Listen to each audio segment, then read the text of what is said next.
Good day everyone. In this video we will briefly cover the MINEDW user interface, its components, and we will be looking at the different items found in the MINEDW menu.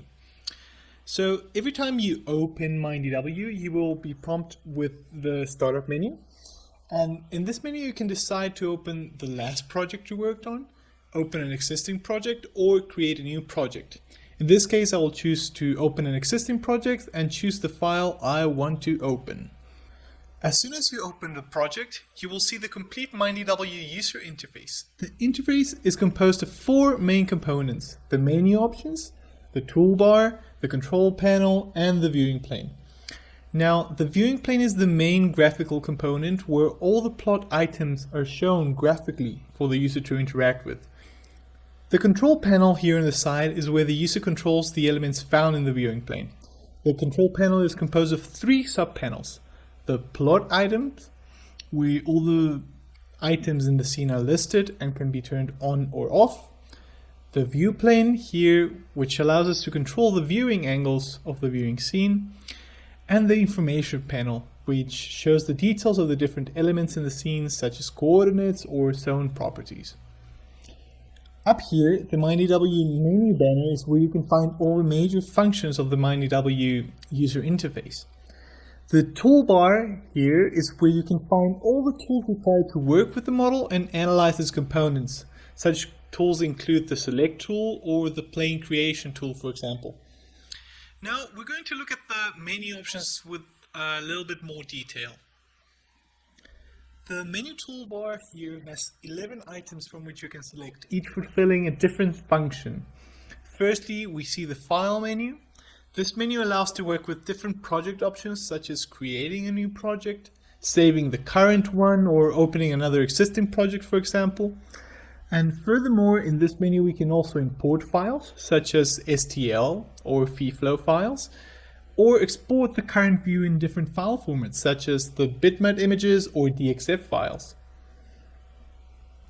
The project menu is where the user defines the main project input properties, such as time step definitions or zone hydraulic parameters for all the different hydrogeological units. The mesh menu is where the meshing options are defined. In this menu you can decide the amount of layers of a model and the model pinch outs. The BC menu stands for boundary conditions. This menu allows for the inclusion of different boundary conditions to the model, as well as different flow elements such as rivers or pumping wells, as well as recharge and evaporation rates.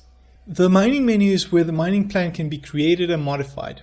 The different mining plans arising from different topographies can be used to generate different mining plans, and later on, elements such as zone of relaxations can be added.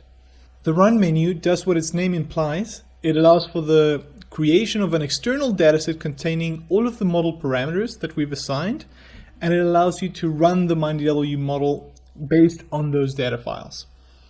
Now, once the model has run, the results menu provides different options to analyze such results. After results are read, the user can decide to produce hydrographs, use particle tracking, or calculate seepage from different model time steps and hydrogeological components.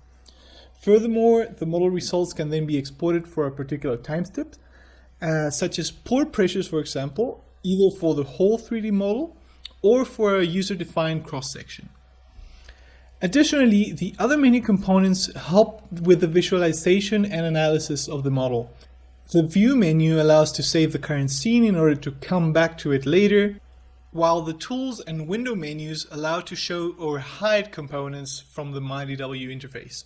Finally, here in the help window you can find information of the MINEDW version you're currently using, as well as information on ITASCA or the framework being used to create the graphical user interface.